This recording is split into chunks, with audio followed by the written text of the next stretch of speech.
What happened? What made it? What happened there? What? Who were the? The group? In Peru. I mean, was it the Incas? The Incas. Incas. Incas.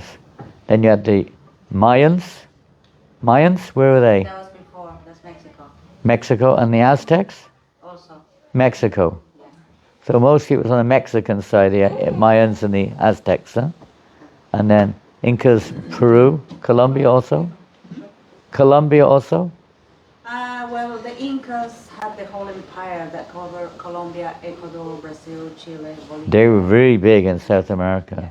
But the epicenter is Peru. Headquarters in Peru. Amazing. Powerful. And very spiritual oriented, huh? Most of the traditions, I'll tell you a story. It's the one time I was in New York. And I was on a bus. A little bit outside of New York. We're going from some suburb into the center of New York, and there was one man sat next to me, and he looked very interesting.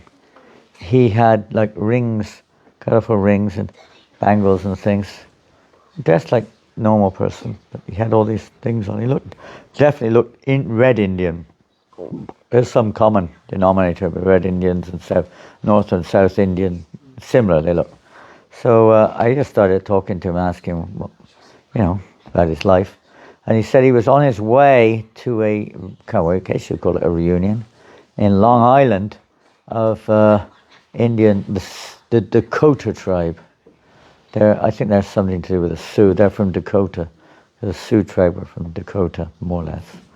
So he said, actually he's still, at least in name, he's still the chief of the tribe. So they were having a reunion, a gathering of the tribes. So, and he had this whole paraphernalia in his suitcase, going to put on his traditional paraphernalia for this reunion. Of course, he was not doing that now, exactly. I asked him what he was doing now. He was a university lecturer in some university in New Jersey, forgotten the name. And this is a long time ago, like 20 years back. And he said he's a lecturer in North Indian history and, ideology and what have you in the universities. So I asked him, we just started talking a little bit about their philosophy, and I used to read when I was a kid a lot about these things, but I never read about their philosophy, a lot about the history and, what they do and this and that and the wars and what have you. But I never really had a clear idea at all about their philosophy. So I started asking about reincarnation and karma. And he said, yes, we completely accept karma and reincarnation. He knew the terms because he was an intelligent man. He's a professor, so he knew different religions also. And he said, yes, this is our total belief. He said, we have to live on bison, that's a kind of buffalo. But before we do that, we have certain mantras and prayers we say. Because we know, you're taking a life. And we try not to take anyone's life, but, for survival, we have to take some life. But otherwise, we don't even want to hurt an ant. He said, you never know who that ant is anyway. It might be your grandfather. You don't know who that is down there. He was like kind of a little bit enlightened like that, And I asked him something about the history of his tribe, and I don't know about others, but he said, well, actually, according to our history, and what you read in the books is something different. He said, according to our history, about 20,000 years ago, we came from India. We descended from India. About 20,000 years in the past. Where they get that from, but that was what he said. And he's a professor of Indian history, so North American Indian.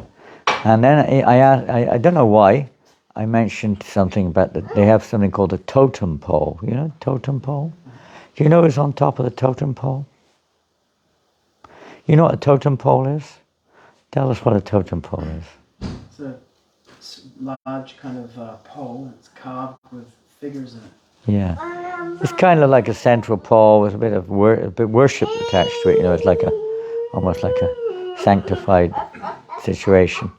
And he said, on top of that tribe, if you ever know anything about that tribe, they have an eagle on top. Eagle, that's their logo, whatever you call it. It's an eagle. And he said, it was his words, he said, just like in India, they have the Garuda Stamba. This is actually Garuda Stamba. But the history, it came from that anyway. It's not worshipped like that now, but he said it came from Garuda Stamba. Enforcing this history of coming from India.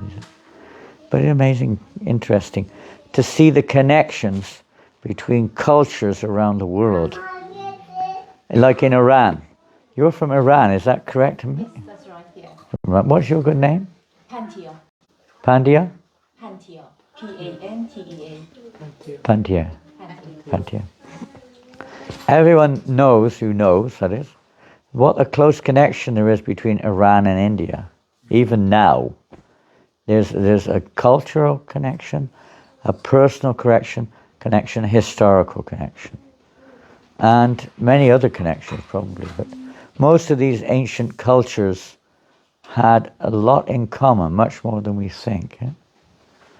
Whether it's the Egyptian culture, the European, various cultures in Europe, America, North and South, China obviously, even Australia, the Aborigines, there was connections and many similarities in many of their beliefs.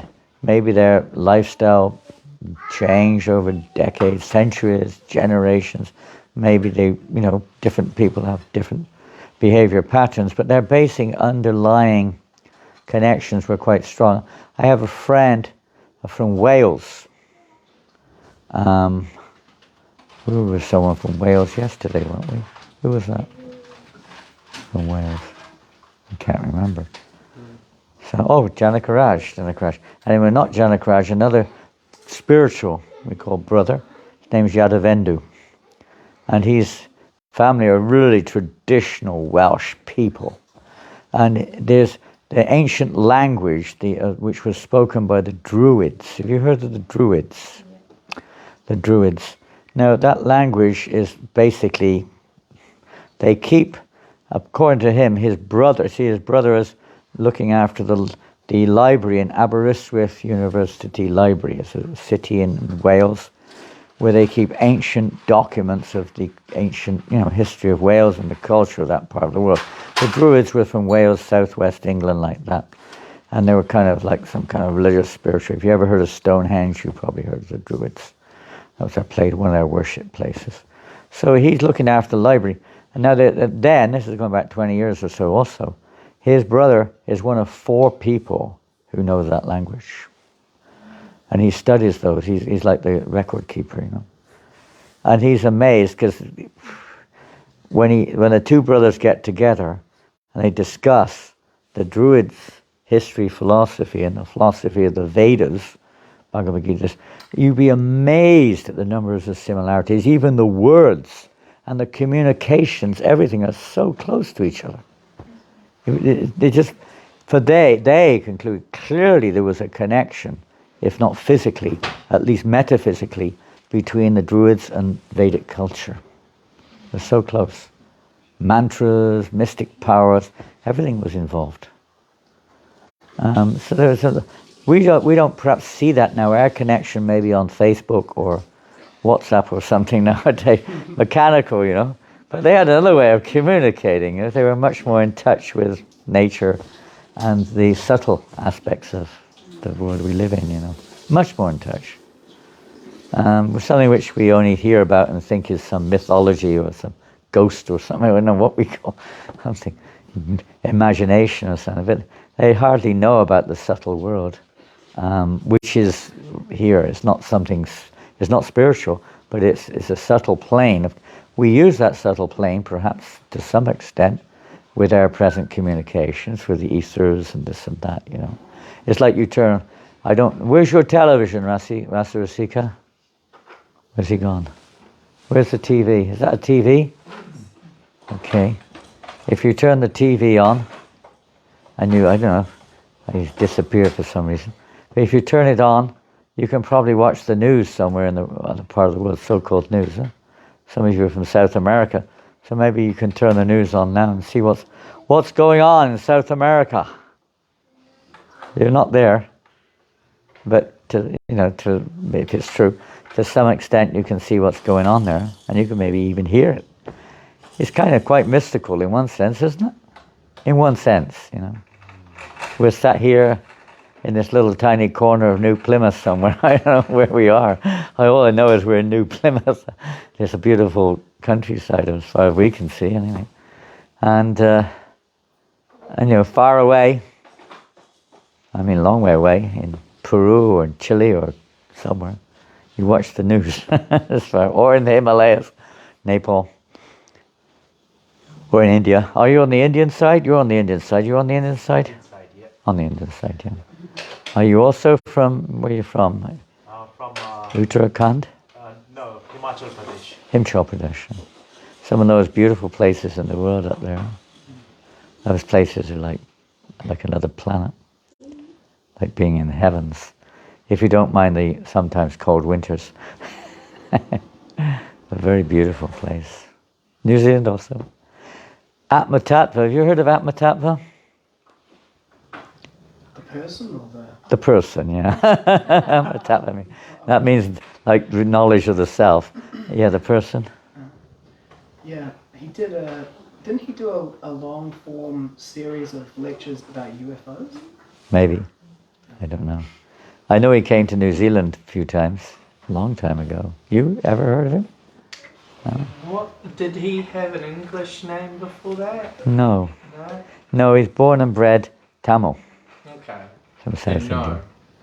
No, good. The UFO thing made me think of someone else. Yeah, it may be that's the other one. No, he's from Tamil Nadu. He's one of these persons who he's like a walking encyclopedia. There's not much he doesn't know about anything he comes in contact with, of course. But he was born and bred in Tamil Nadu, which is in South India. And so from very young age, it's like he memorized the entire Puranas and many Vedic scriptures. He's in Tamil Nadu, he's a Tamilian. And it's just unbelievable what he knows and what he can speak. It's not like, what was that? It's like it's talking like he's seeing it in front of him, Like you could describe this room. You don't have to, ask somebody else, or you can see it yourself. It's not like, now what color is that wall? You can see it straight away. He just talks like the wind on any subject to do with the Puranas or the Vedas, just like the wind. It's incredible. Now in India they call this a pandit, someone who's very, very learned, And he's not just very learned, he's extremely learned in all these subject matters. And it's not just like a machine. He kind of pieces it all into place to the world we live in, and any time of history, basically speaking, he can kind of piece it together. It's quite an incredible personality. He used to teach in Gurukul in Mayapur a long, long time ago. Philosophy and stuff. So he came, actually according to his astrology, not even his astrology, what people think as well, that he's been what we call a court pandit. That means in the king's palace they have these intelligent people who, give them advice and tell them all about spiritual topics and things. Lifetime after lifetime. So it's not like you learned it in this life. It's already, you bring your baggage with you, It's like if you come from Auckland to New Plymouth, you kind of, sometimes we say start a new life, but not entirely. I mean, you still remember Auckland, I would imagine, You bring your baggage with you, you know what I mean? Yeah. You got, but you're trying to start a new chapter in your life, but you've still got all the rest of the book with you, So it's like that when you take birth in this world, you don't just sort of appear as a blank slate. It looks like that in the beginning because our consciousness hasn't developed, the intellect hasn't yet, focused. It's not focused. So when we're a baby, it's like, like the baby doesn't know none. But it's all there in reserve. It's like a computer. It's probably a computer near at hand, I don't know. But if you look at this one right there. Now, if you look at that thing, a computer, it looks like nothing. It looks like a piece of, maybe you could recognize a piece of metal. But if you know how to use it, there's an incredible amount of data inside there, isn't there? Is there? I guess there is, I don't know. We're not going to embarrass you by having a look what type of data you've got in there, but there's probably a lot of data in there, You can't see it, and if you don't know how to use it, you'll never know it, right? So in a sense, we're a bit, we've got all this from who knows how many lifetimes already there. Your tendencies, latent desires, karmas, they're called prarabdha or aprarabdha at this stage. They're not yet manifested. Different karmas.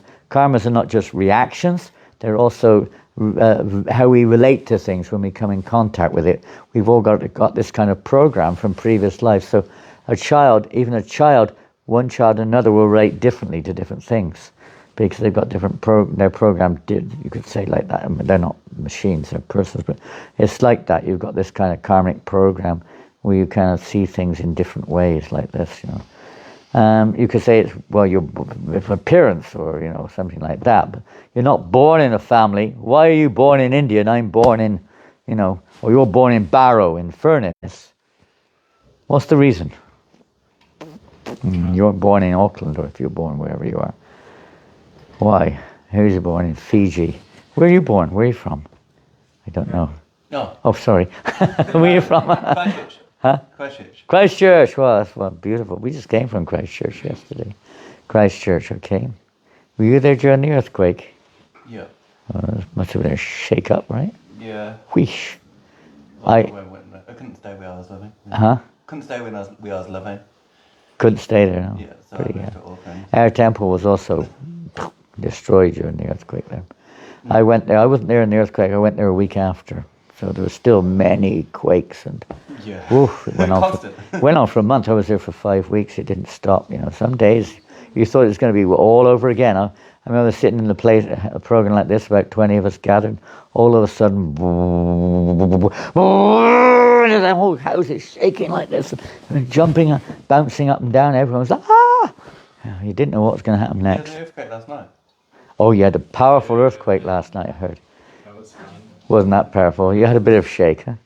It was powerful, it just wasn't close. Yeah. Like it was hard to say.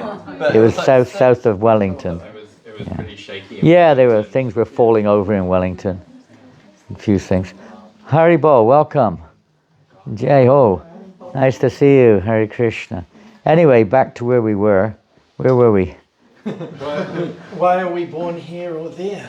Yeah, no, but I was going into something else, wasn't I? Huh? Karma, huh? The data, the children, the computers.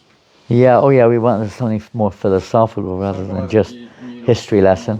Huh? Some guy that knew lots of knowledge. Oh, we're talking about Matapha. Yeah. The pundit in the King's Court. Yeah, we went on a lot of topics there, didn't we? We flew around in a big circle, and we're back in the court again. So, so he came to New Zealand, and, he knows all these Puranic histories, and apparently, I don't know where, apparently there's a history of New Zealand's is actually an offshoot of the Himalayan mountains. It was totally unbelievable, for modern, geography or whatever you want to call it, And yet totally true. You believe it, huh? You must be crazy. The Hare Krishnas are crazy people. You get to know that after a while. It took me 50 years to find out, but I'm starting to conclude it's true now. They're all crazy. Well, everyone in the world's crazy except for me.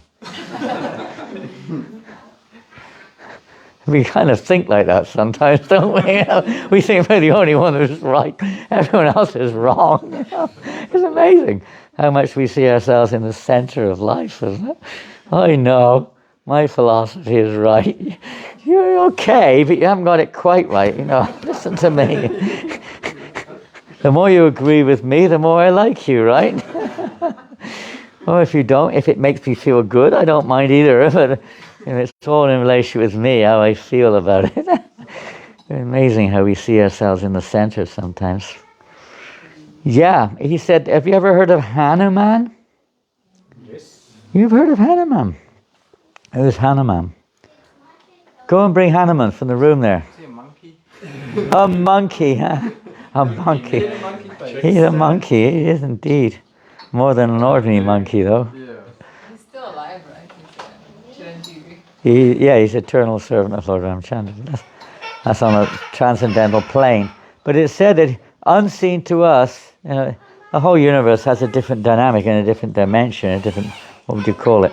We're only seeing what we can see from our perspective, which is very small. So I have a little, I carry, and someone the boy gave it to me, teeny weeny little Hanuman. He apparently made of silver. Somebody gave me him. You can pass him around, he'll be happy to bless you with his club. Might give you a good whack if you're lucky. Or maybe he'll flick you with his tail. Hanuman.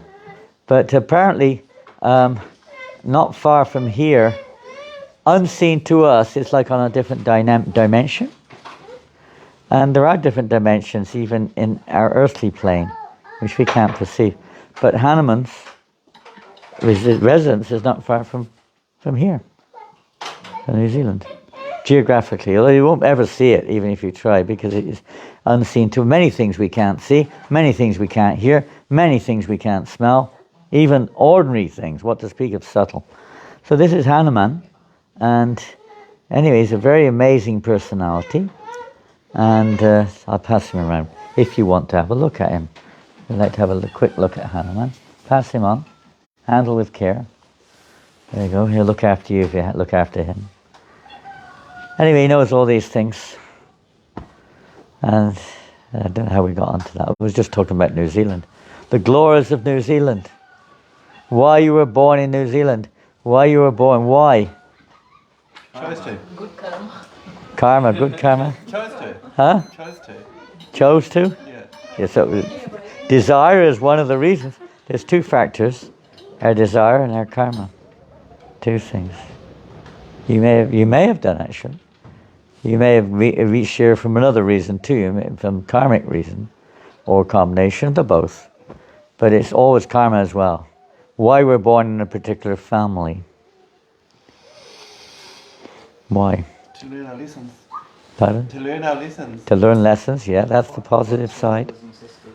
Huh? So we can fight with our brothers and sisters. Fight with your brothers and sisters. That may be a continuation of karma from a previous lifetime. To heal whatever you didn't or amended. To To heal and amend whatever hasn't been, obviously not to make it worse, to make it better. yeah, to exactly. Whatever it is. Yeah, it's all meant for that. We may or may not recognize that. We may fight against it, or we may object, whatever. We can. Free will is there also. So, yeah, to heal, karma, healing. About Krishna? Huh?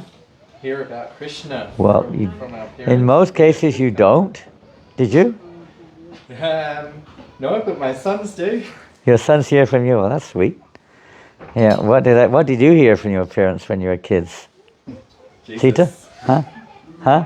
Jesus. Jesus. That's nice. We needed to do as Jesus is we a were good told. name. Pardon? Eat this and that's it. What was that one? We were told about Jesus. Jesus. That's what we need to believe in. And Yeah, that's that nice. was it, no question. That's all nice. That's nice up to it's certainly nice in of itself. That's wonderful to hear about a personality such as Lord Jesus. That's wonderful. Oh, we didn't get round. You just came. What was your name? Virna. Vina? Virna. Vienna. I have to excuse me for my pronunciation not being correct. And you're from New Plymouth also? Yeah, I live here. You live- Originally from Venezuela. Venezuela also. Wow, wonderful. 3 devotees. Is that 3 from South America here today? Yes. Isn't that wonderful? See. Also 4. Wow. Wonderful. Wonderful, wonderful. And are you're together, and is that everybody? Well, we did get somewhere there. Huh? Did we get Bin? Who? Bin. Jim? Oh, yeah, that's all right. Yeah, you mentioned it last time. Yeah. Ooh, and I didn't. Well, you might have guessed it, but you may have guessed it, but I'm. Who's come to dinner? Yeah. Who's come? Who's arrived? I'm made in England. If you didn't but know it, made in England. Made in England, yeah. Born and bred in the UK. Huh? Huh? Designed and produced. Designed and produced, exactly. Whereabouts in England, Mara? I'm from the south. Southwest of England. Near Stonehenge. Very close to My Stonehenge. great grandma was from Land's End. Where? Land's End. Land's End. That's the far end of Cornwall. So, Yeah, right down the end of Cornwall. That's the tip of the southwest of the UK. Nice place. Just like This is a kind of a tip here too, isn't it? New Plymouth, isn't it? Like, doesn't it come like that? Yeah. Yeah. So also on a kind of a tip there. We Sometimes called a peninsula. The south, the west, Yeah, it's the western. most western spot. Huh? Yeah, as That's far nice. as I'm aware, it would be. It probably would be. You probably. I mean, you know more than I, but geographically, it Maybe looks the like. North Island might come all the way out, almost even further. I don't know. You just. Well, you don't know, but if you look on the map, you'll see what they say. I don't know what this thing, that thing, but whatever it is, we are from where we are. We're born where we are, and you grow up with different paradigms. Maybe your parents tell you that maybe your parents tell you have to take a bath. Your grandparents in the freezing cold Ganges, and someone else you're in barren furnace. You have to work in the shipbuilding. It used to be a shipbuilding town, probably no longer. You might grow up there and you might end up in shipbuilding because that's what people do there. I was born in a railway town. Everyone worked in the railways. Previous generation, everyone worked in pig farms. And you went to the same school, the same pub, the same church, everything. You just went through your life like that. Grandfather, father, son, just went through your life. Probably in South America, and at least traditionally, it's probably a bit like that too. And life went on. New Zealand, a little bit more recent changes, I suppose, when Europeans came pouring into New Zealand. Previously, the Maoris were probably carrying on with a similar life. You just carry on from your parents, and life goes on, isn't it? You don't know nothing. If you were born here, probably, and you may correct me if I'm wrong, but probably they didn't do too much about Christianity in Europe, for instance. Go back 500 years ago. 500. I think that's why we made it all the way down here. Made it down, yeah, but how long ago? From there as possible. 500 years? Yeah, keep away from those guys from Europe. 500 years ago? Maybe not. I don't know when they came, but whatever it was. But I mean, we didn't know. When I was a kid, my knowledge. I mean, London was like it's like going to the moon almost from where I lived. To go to London. I mean, it's just 2 hours down the road, but we didn't think go to London. It was like a big day out. We eventually went to London. It was like, wow. Our world was very kind of insular. When the first brown person moved into the town, it was the talk of the town. The guy was brown, Oh, have you heard about it? There's a brown person living in town. A brown one. Oh! We didn't know, it was like suspicious, It's like when I first went to India, every village you go to, everyone's like staring at you. And they kind of touch you, wonder, just like this, wonder, what is this, a white person, Never seen, or maybe they had, but very rarely. It's kind of like a novelty. Now, of course, it's like you see a white person in the town. Who's that guy over there? Where did he come from? He's white, in the town I'm born in, more than half the people are not white anymore. African, Chinese, Indian, Pakistani, you name it, from all over the world, which is no problem. But when you're first born there, you only sort of see according to your little world, the world around us. And we were like told, England is the greatest, we're the best. You're all kind of like brainwashed like this, and you kind of grow up like this. I don't know how others did, because it's like small perception of the world, believing whatever comes your way. Now, why am I born there in a semi-pseudo Christian family?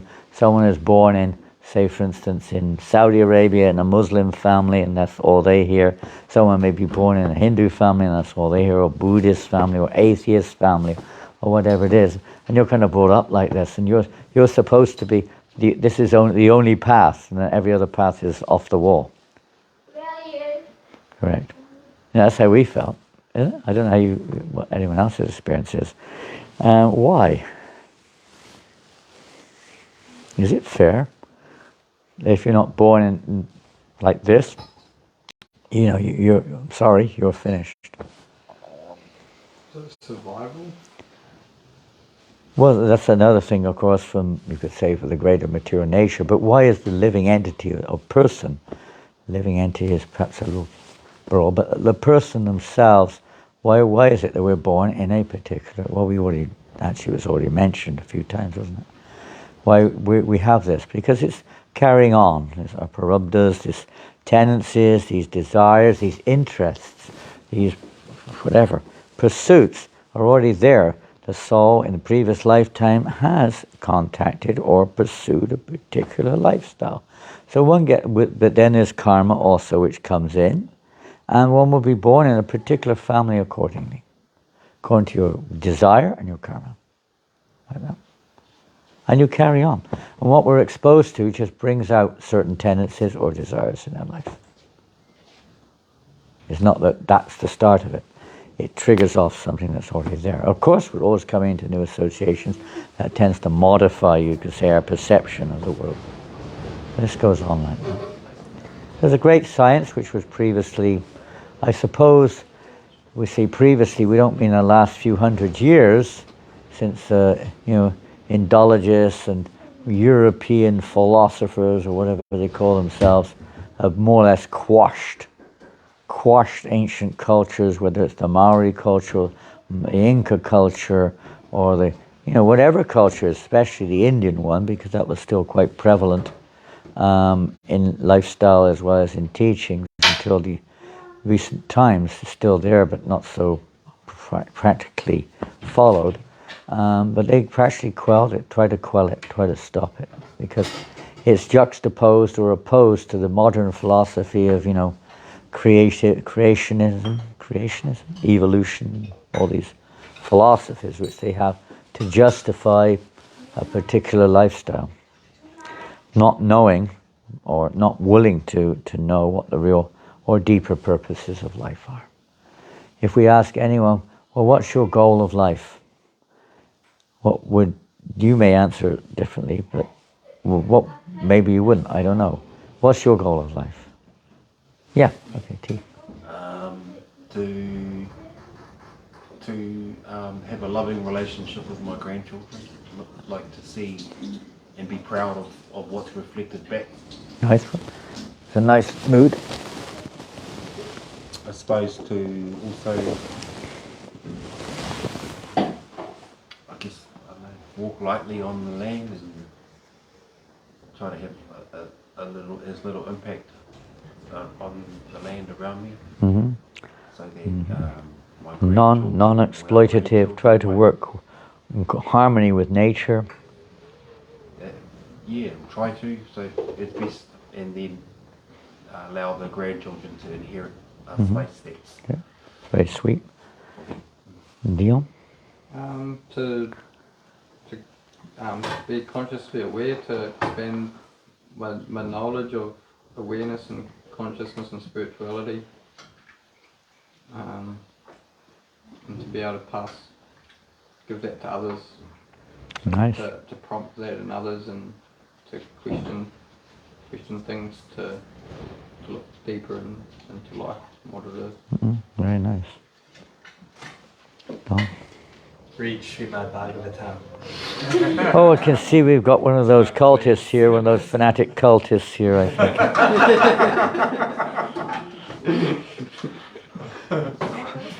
Have you been...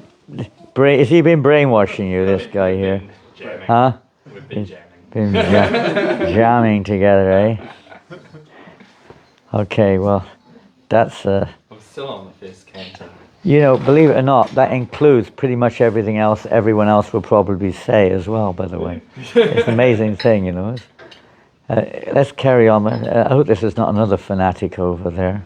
I guess I've all just to be all that I can be. In this Be all that you can be. Yeah.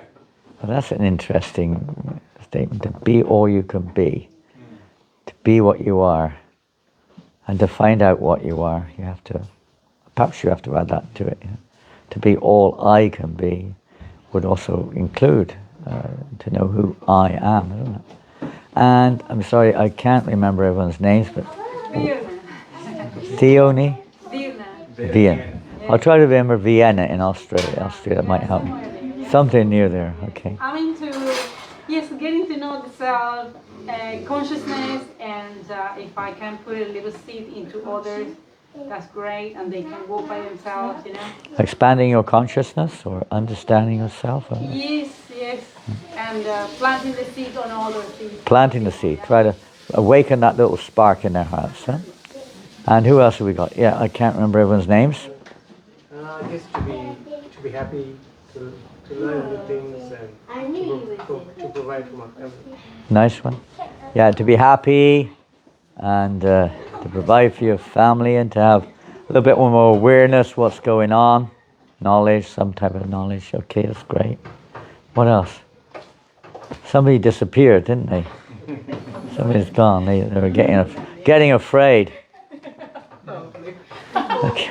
Next one. It's figuring out what's my purpose in sort of this lifetime. Figuring out your purpose in this lifetime. Yeah? Yes, sometimes, yes, it's to serve, but just finding that place. Nice one. Finding out more about what we're here for, what my purpose being here is. Huh? Yeah, that's important. For me, it's the connection with Creator and to shine the light out. Connection with the Creator and To shine the light out. to shine the light out. Isn't that nice? That's very personal. That's wonderful. Thank you. And you didn't escape. You thought you were escaping there, didn't you? What's your purpose of life? Yes, to have a happy and healthy family life, and to become a successful person so that I can help others and support. Become a decent person, is that what you said? A decent person? What is it? Successful. A what? Successful. Successful person, okay. Successful person. So you can help support others around you. It's a nice feeling of giving. You can give your heart, but you want to give more than you want to try to give other forms of support too. It's nice. Where are we now? Okay, here we are. We're in Peru. No, you already said, didn't you? Did you say? No, you didn't say. Okay. Your goal in life is to go back to Gangotri and take a daily bath in the River Ganga. I love New Zealand. Okay, well the Mount Cook has a few nice streams coming in. I went to Lake Taupo, and what's that mountain on the way? We're going from Wellington to Taupo, by the way. What's that mountain, huh? Ruapehu. We went right up there. You were with me that day, Rasika. Not Rasika now, Rasa Rasika. He's gone. He was driving me, I believe. And we stopped. Now, I have a real fetish about taking baths in really cold rivers, So, you wouldn't believe it, but I do.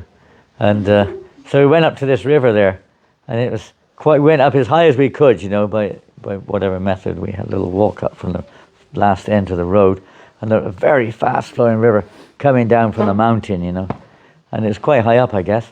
And I thought, this is great. I have a fantastic massage in here. I like to lie in them and have pounding on your body, You'd be amazed if you can do it, how it really has amazing effect on your whole consciousness and your nervous system and your whole body, lymph, everything. You become, it's like rejuvenated, it's amazing. So, but that's the only, you remember that river I tried to go in up in Mount Ruapehu or whatever it was? That was so cold. I could only get it to my knees, and honestly, I just couldn't go any further. You remember that? That's the only time I've never been to Gangotri, but that might be beyond me, at least at this age, but that was amazing, though. It was just so ecstatic. So yeah, what's your goal in life? I deviated you there. I would like to live a well-balanced life and try and get rid of my anger and be a more peaceful person. Try to let go of your anger. You have to make sure you let go of it in the right way. Okay. Look, someone's revealing their hearts here, aren't they? Live in the moment and strengthen my connection with the divine. And help your husband to practice tolerance as well, isn't it? I think he helps me out more in that front. Yeah. Well, I love your honesty. Wonderful. Okay, we're in South America now, are we? Did we go there? Did you say you did? I think she always spoke. Don't worry, relax. It's okay. Non-judgmental here. Non-judgmental. Say what you like. Oh, your husband. You want your husband to step outside for a little while? What's my purpose? develop a deeper connection with Sri Krishna. Amazing. That's almost the same as what you said just now, isn't it? It means the same thing. It's worded differently. Yeah. A deeper connection. And then through that connection, I can express my love and doing things for other people. Very nice. That's a very loving and beautiful purpose in life, I must say. Where are we now? Yes. Forget about me. We never forget about you. Try to hide myself. But you can't, because I know so many people from Iran, and every single one that I've met in my life is such a wonderful person. Except me. That means you're the... You know what she said? That means, and honestly it means, I know what it means. It means she's very humble, but she won't accept it, but that means you're a wonderful person. Krishna. You know that I'm not. And you're a wonderful friend, Shamadasi. If you're too shy, Shamadasi will tell us. Yeah, she's a professional artist as well. It's amazing. Krishna, very beautiful. Have we got any samples of your art with us today?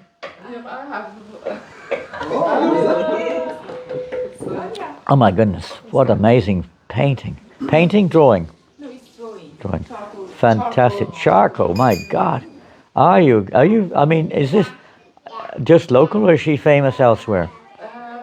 She's definitely famous Famous here in this house. in art community. Wow. Can I pass this around? Do I have your permission to pass this around? Pardon me? Do you have your permission to pass this around? Who would like to have a look first? Well, you're closest, yeah, almost. Look at that. That's the other side. There you go. Isn't that amazing? It's like a photo. Is that a photo? No, it's a charcoal drawing. That's just a print of her charcoal drawing. That's not the actual charcoal original. It's very big. The original is big. This is just a print of it. Isn't it marvelous? Why is it so glossy? Like it feels like a photo. It's just a photo of it. This is a print.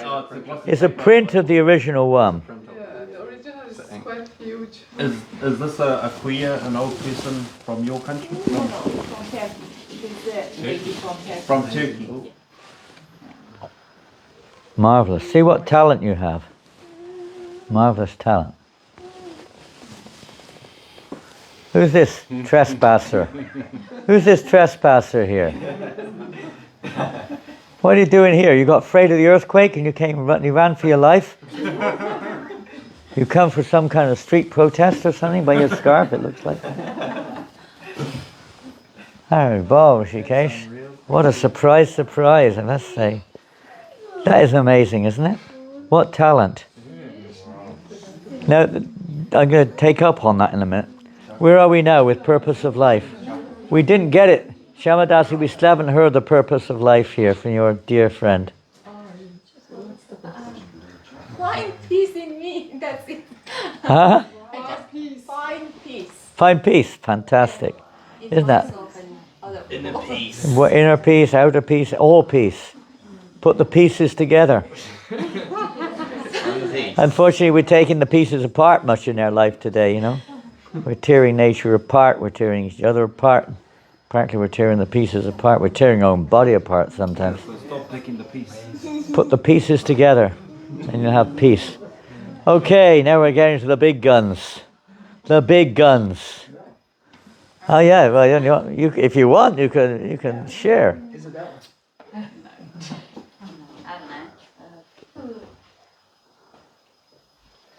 Open an animal center for rescue animals. Okay, nice. Get money. Get money. Well, again, you know, all this can be good. Depends what we do with it and what our motives are. It's not anything's wrong. Nothing's wrong, depending on our motives and what we do about it. You know. Have you got my book on animals in Krishna consciousness? Bring one, Mahananda Prabhu. Perhaps you can find one. Who has it? You got it. Okay, not everyone's got it. How did you get it? Where did you get it from? I got it from you. You told me what you wrote, the book, and I bought it. You got it from me? Yeah. When? I met you in Wellington. I was in Wellington, you got it off me. Yeah, she was at New Temple. Okay. Bhakti Lounge. Okay, we're going around in circles for a while. He came from Wellington. This one over here. You know this one? Yeah. He's a Wellington species. Thank you very much. Wow, it does. It's just a photo. Yeah. Isn't that amazing? That's the photo of the original print, or print of the original paint drawing. I'll come around to that in a minute. All right. Talent. Thank you so much for that. Realistic drawing painting. Okay, we'll put it here. Whatever. Balance it up there. There we go. And where are we now? Sitapati. Param Vijayate Sri Krishna Sankirtanam. Power and joy, is that what you said? No, I said total world victory of Hare Krishna. My goodness me. I thought you were as fanatics over here. We got a boy, oh boy. At all costs. Even if we have to kill them all. I'm the only one left. Get rid of all those rascals out there, every one of them. Only me. The world will be a peaceful place then. Yeah, let everyone become Hare Krishna. Armed with these. Yeah. Wow. Have you got the guns ready? Okay. Whew. You mean peacefully, I hope. Well, by any means necessary. By any means, okay. Wow. I hope we've got some bodyguards around here. I always knew you were a revolutionary. I didn't know you were that far gone. Woof. Well, I won't take that up too far tonight. But I appreciate your straightforwardness, I must say. I'll help you in whatever passive way I can. Okay, who's next? Oh, here we go. Secret man.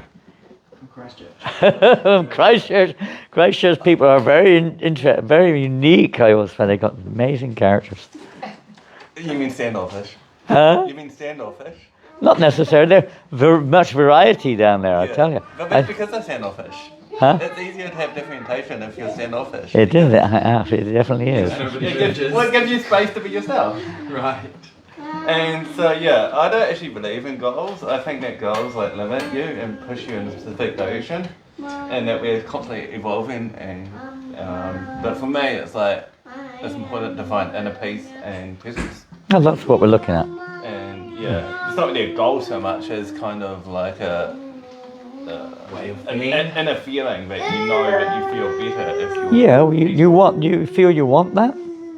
No, I feel it's better. I don't feel it's a want so much as it's what's right for me. It's still something you would you desire, call it what you will, but it's something there. Mm.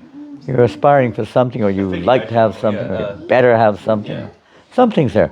That's not contradictory to basically what most of us said. The word goal, it just makes me think of I will go towards this. Yeah. Fixate on this. Well, I never if said. I don't get this, then my life is over. I didn't say goal. We said purpose. You said goal. That's also a goal. That's also a goal. You had a goal to come here tonight. Everything's got some kind of goal post. I appeared here tonight. Huh? I appeared here tonight. You just appeared out the wall. I told you Christchurch people are very unique. No exception here tonight. We really appreciate that. That's wonderful. So what was the one thing? I mean, we could go on and on. One of you mentioned something. I said maybe we'll take that up at later. Who was that? It wasn't you fanatics. Total world victory of Hare Krishna. Was that? Boo. He doesn't believe that. Huh? Boo. I'm just in disguise, that's all, It's a good job. I don't have to do much. I just get, well paid. It's a good job I got here. I can achieve all. Huh? No, that was a secondary thing. One of you said something. Maybe it was yourself. I'm not sure. What did you say? You remember? What did I say? I said to get to know the self and get into, more in consciousness and plant the seed into others. Plant the seeds in others' consciousness. Maybe that was it. I can't remember now. Isn't that amazing? Forgotten. Hare Krishna. What to do? Antonia hasn't said anything, neither do Rasa Rasika. Yeah. Who else is there? Huh? Yeah. Okay, come on. Come on. Goal of life. Well, not goal. Now I'm using the word goal myself. I meant to use purpose. Do you have any? I think inner peace would be sort of summing it up. Feeling peace inside. Yeah. I did mention that. Well, you said to enter into the Srimad Bhagavatam. Okay, I don't know if any of you have the Srimad Bhagavatam, besides a few of you. Have you got the Srimad Bhagavatam? Have you seen it? Yeah. So it's a very ancient scripture which basically covers pretty much everything we've shared, isn't it? In one sense. Yeah. Even living in the moment. This is a secret, actually, when we talk of consciousness, especially in spirituality. Living in the moment. A lot of our time is spent thinking of the future and dwelling on the past. We don't actually experience the present, in one sense. Our mind is where consciousness is. Dwelling on futures, as you said, goals or whatever it may be, objectives in life. Then we don't really live in the present. So Srimad Bhagavatam deals with all aspects, time, past, present, future, there's no doubt. As well as feeling what is inner peace in a deeper sense than just a mental or physical state. Looking after your families, loving your family members, whatever it may be, etc., is also inclusive. What was yours? Grandchildren? Yeah, that was yours. But what was yours? Dion? Oh, just to More conscious, wasn't it? Well, be more conscious. Be more conscious, yeah. Aware. Yeah. As Srimad Bhagavatam deals with material consciousness, mental, subtle and gross, as well as spiritual consciousness. And your objective was? To be all that I can be. To be all that you can be. So, again, everyone will have a different, you could say, feel about that one, but Srimad Bhagavatam also describes all different levels of, let's say, of the Atma or the soul, the person, understanding of our identity, and whether it's material or spiritual, everything's there. And of course, in your case, you've already basically took off on that, becoming more conscious and understanding more about the self. Others was connecting with the Creator, connecting with Krishna in specific terminology, which is obvious. Bhagavatam is that's the main, perhaps the main thrust, if you want to call it that. And your life was to be good, to be peaceful, to be a loving mother, father, husband, wife, and to be good to others. Definitely, it's very much there. And yeah, okay. And yes, indeed. I word it a little bit more, perhaps a little bit more politely, or something, to help to ignite Krishna consciousness or give everyone a chance. We're not the doer, we're just the servant. But to give everyone a chance to, awaken Krishna consciousness somewhere or other. Maybe by any hook or by crook. Was that the word you said? Hook or by crook? At least we have to try. That's one of our missions. I mean, if you want peace, you like to share it. Most of you sort of indicate you'd like to share that with others. You like to have something which which you feel. It's like a person who's very charitably inclined, generally speaking, or they like to share that with, that means they like to share with others, really. Or sometimes if a person has suffered a lot in this lifetime, they feel they have, they don't like to see others suffer, and if they find a way of alleviating their suffering, they want to try to help others to alleviate their suffering too. That's the general mood. So similarly, materially or spiritually, that is kind of not unexpected. So when you have something like peace, inner peace, let's say, then you might, not everyone does, but you might want to share that with others. Now, it's not necessarily going to go around telling everyone I've got inner peace, but you might want to, offer, if you have anything to offer others who maybe, could do with a bit of inner peace, and try to see how you can help them to find their inner peace too. We don't do it. They have to. Each and every one of us has our own path. So, you might like to ignite that, or practically everyone whatever we have in life, to some extent, we maybe impose it on others or try to share it with others, or it just wears off by being with them, isn't it? You know, you're into your salesman of one form or another, selling yourself, selling your goods, but selling your philosophy. Religions, they're really, I say, very enthusiastic to sell their line, isn't it? Because they feel we've got it, we want you to have it too, you know. And it's kind of not unexpected. Not really, we all do like that. Children do like that. And so on and so forth. So yeah, when you do have peace, or when you do have something which you consider peace or happiness, knowledge, you brought up knowledge, someone brought up knowledge, or you brought up knowledge, you wanted to know, you wanted happiness and knowledge, I believe. So you put those three together, they're three of the primary feelings of most living entities, aren't they? We want peace, inner peace, outer peace. We want happiness, isn't it? And if you're a decent person, you probably want others to be happy too. And most people want knowledge of some kind. You wouldn't have got here tonight if you hadn't had any knowledge of some kind. You may be wishing you never came by now, I don't know. But your knowledge of how to get here, or you know, something or another brought you here, right? Or maybe you use the GPS nowadays or what, I don't know. But some type of knowledge is there which brings us along. We all want knowledge of some kind or another. There's another, these are kind of like more or less there to whatever degree is relevant to almost every living entity, even in the animal species, the bird species. They all want some kind of peace. They don't like to be put into anxiety or stress. They don't like to die. They don't like to, they like to be satisfied at least. And not be disturbed by others. And they like to know where they can build a nest or find some food or whatever it is that they're into. I don't know what they're into. But whatever it is, isn't it? Every species. Huh? Be creative. They're creative also. Very creative. They've got their own, you know, intellect and ability to do things we can't do.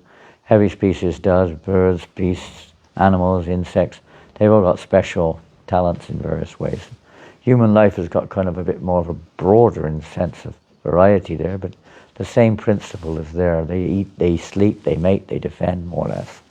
Similar to, but you know, in a different way you could say. But same basic things are there and the same basic needs are there. They need to eat, just like we do. They eat different things maybe, but the principle's the same. Even people eat different things. If you're from South America, do you have amaranth there in Peru? Very common, huh? It was like staple food practically. I love that word. It's one of my favorite cereals, amaranth. It comes in many forms. Even quinoa in their website, they say quinoa, second only to amaranth. Right there in their website. It's the most highly healthy, non-grain food that they say. It's very wonderful foodstuffs, and the word is amazing because if you take it from the original language, it's Sanskrit. It's a Sanskrit word. Amara, what does Amara mean? Deathless. Amara. Natha? Lord. It's the Lord. It's like a deathless food. It's like the king of deathless foods. The Lord of deathless foods. Or the Lord of vitality amongst foods. Amaranth. So, yeah. Where were we? Just testing you, that's all.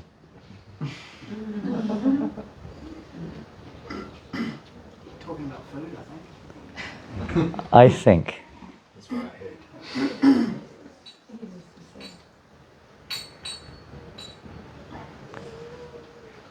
We were just going around saying how everything is there in that one simple thing.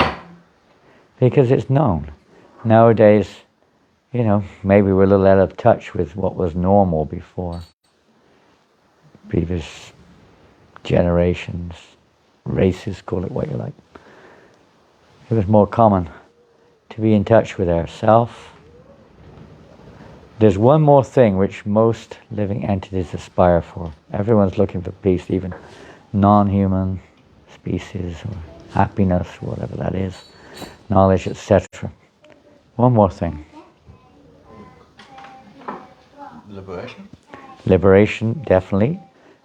different, but that will take on, of course, many different perspectives from different people's situations, of course. But liberation, really speaking, yes. But that may mean different things to different people, very much so, as all the others do too. But that's a kind of freedom from whatever we think we're being bound up by. Of course, in the species of animals, they may or may not be themselves self-conscious of that. But human beings may be more conscious of animals' rights or animals' liberation, women's liberation, this liberation, that liberation, etc. But there's spiritual liberation also, of course, which is the ultimate solution, you could say. Not necessarily an awareness or a thought of necessity. Peace, happiness, knowledge is more or less a necessity or a common factor amongst us all living entities, but the desire for liberation may or may not be on the menu, although it is actually a fact. Anything? Love. Who said that? I see. You were right. You were spot on there. Everybody looks for that. Everyone, Animals, anything. everyone's looking for love. Huh? What we define as love may not be quite the same, but the root, we're all looking for love.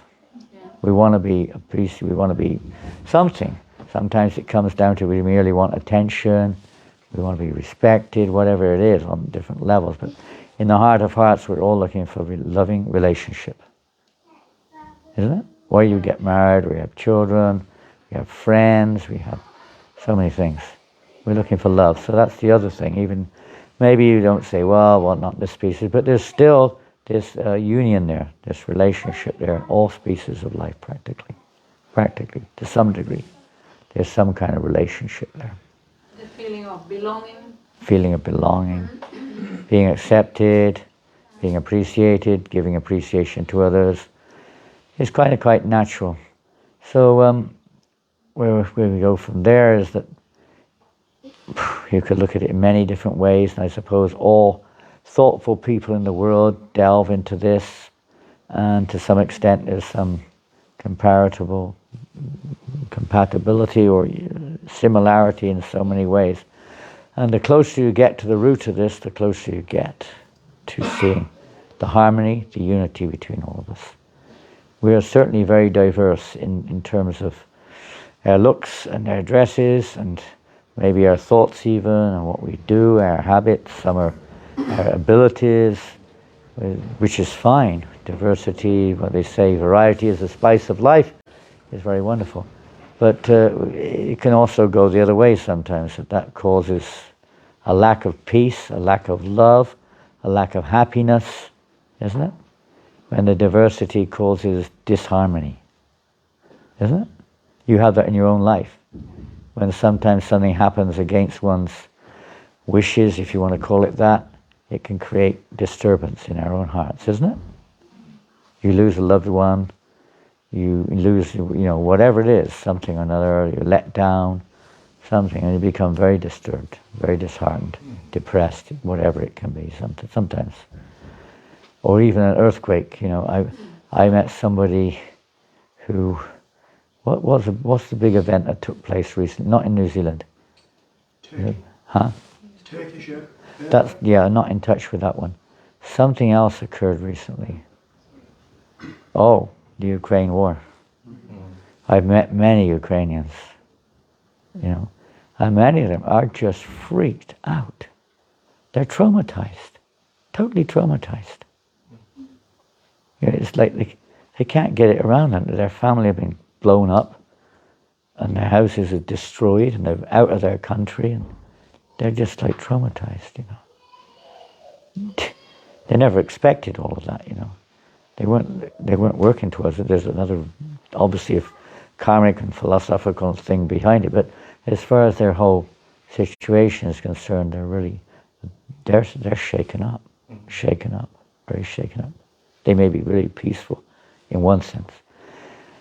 So even our peace, our knowledge, our present happiness, even our loving relationships sometimes turn sour, isn't it? It can be very sour sometimes, to such an extent that we even get so depressed sometimes. What to speak of, traumatic things. But life is like that in the material world. You can't avoid it, isn't it? Time works its way. It's the nature of this world. There's another reason for that. But time produces and takes everything away that we're identifying with, isn't it? Our body, our mind, our friends, our family, everything comes and goes. Even that which we thought was something I'd achieved can be taken away just like that. Boom. It's the wheel of time, the Kala Chakra. So how are we going to find that? Love, happiness, peace, knowledge, unity. Where is that unity? Diversity is there, unavoidably. We're not clones. We're individuals. That's fine. How to get that unity? Or how to bring harmony? How to harmonize things? How to find that deeper within ourselves? The love, the peace, the happiness, which, well, in one sense, we may describe it in different ways, but every living entity is an inert, natural inert aspiration for experiencing. How to find it? United Nations. I'll tell a little story as a springboard. Have you all heard of Francis of Assisi? Yeah. Any of you are followers of Francis? Or have been? He's one of your heroes? I went to St. Francis Primary School. Did you really? Here in New Zealand? Yeah, in Auckland. In Auckland. Huh? I didn't come across Francis of Assisi in my Christian days because I was going to, I guess you call it Protestant church. So he's not one. He's more in the Catholic church, isn't it? You know more probably about the detail of the history, but I just picked up a few of the, let's say, the lessons which I found he shared with us all from his realized life. Did you know our spiritual master said about him?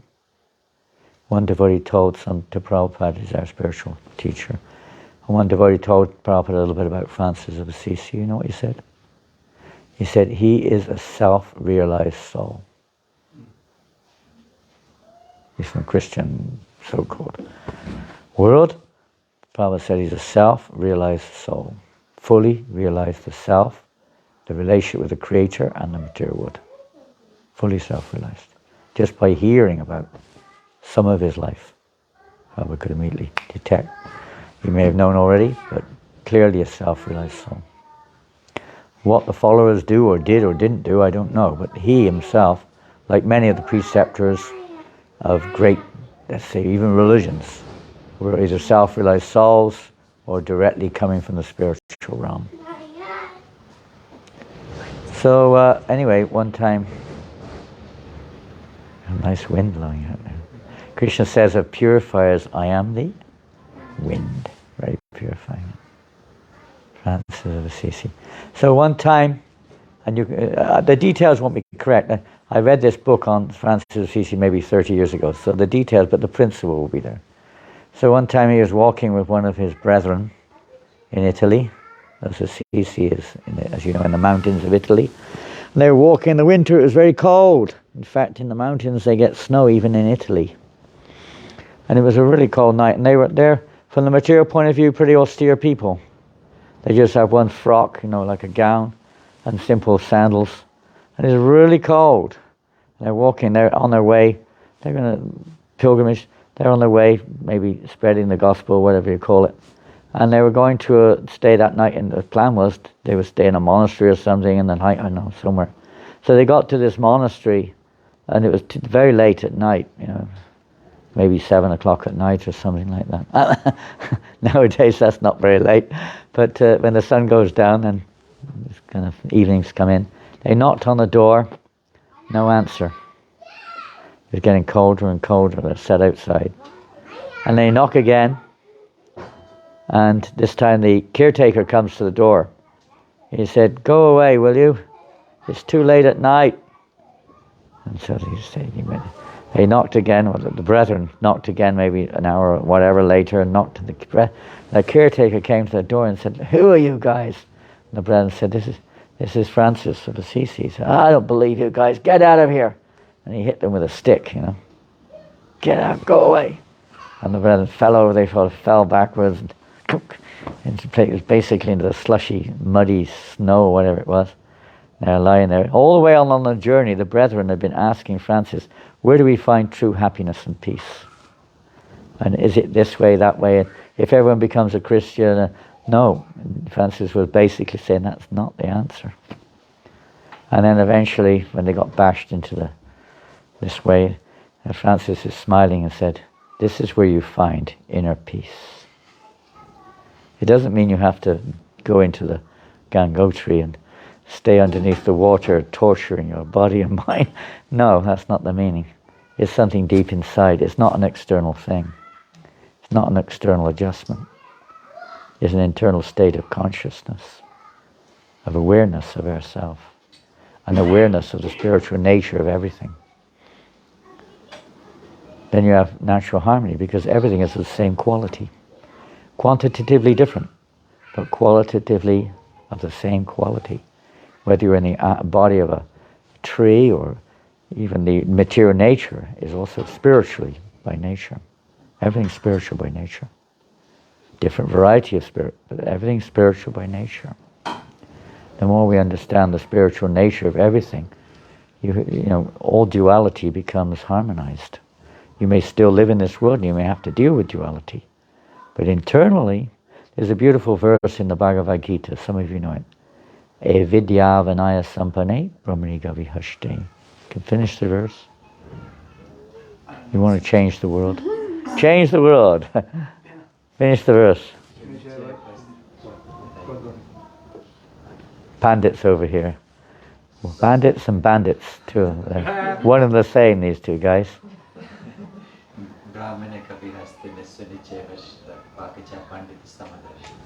Samadarshana, what does that mean? Summer darshan, is that what it means? Seeing the summer? Samadarshana. Samadarshana means? Equal vision. Equal vision. So, whole verse.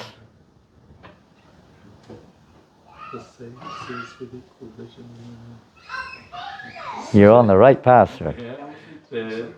A sage, a dog, or a dog eater. Yeah, any living entity come to that. Sees him with equal vision. Is he kind of like on LSD or something? No. What is that equal vision? Does he not see that you've got a different body to me and that the dog has a different body? What is he seeing with equal vision? The spirit soul. Soul. Beyond. The living entity, the conscious being, who may be liberation. He may be temporarily identifying with that particular form. Maybe you may even feel trapped within that form sometimes. You may wish he wasn't in that form. Soul wasn't in that form. Maybe. Or maybe not aware of anything. But they're in that form and they're identifying with and acting accordingly.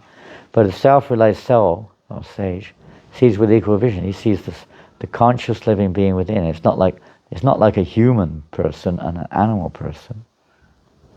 Person is not human or animal. They may be behaving like, you could say like one, but they're not. It's just a dress, as we hear from Bhagavad Gita, isn't it? It's a dress, but we get so hung up with our dress. We exploit animals, we exploit each other. Wars are fought. So many things, huh?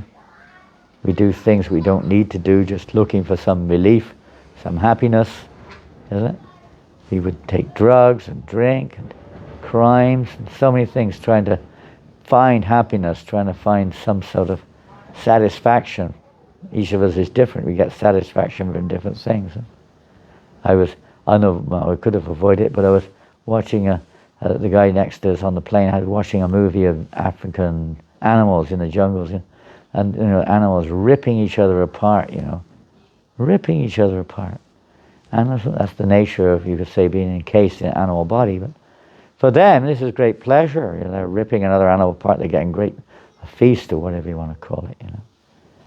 The duality of this world, for one it's pleasure, the other it's not, is it? Oftentimes our happiness is misery to others, materially speaking. Oftentimes. And many people perceive the same thing very differently. Your idea of peace and theirs is not the same. Your idea of happiness and theirs is not the same. It's different because we're encased, or we're in this particular state of consciousness which is not, it's just limited to our particular condition we're in. We see things according to that, whatever, through our imperfect senses, and so on and so forth. And there's another thing, in Taoism they have a saying that the Creator has hidden happiness in a place you'll never look. The inside. Yeah, the inside. Everyone's looking outside, isn't it? Yeah. To another person, to a place, to a thing, to a sound, to a technique, or whatever it is, to an identity, but it's inside. This is where happiness really lies. Huh? What does that mean? You're going to rip your heart apart or something? Is it? It's not the physical. Going inwards, into your heart, into your body, up and down. Into the heart, again, of course, we know what we mean when you mean heart.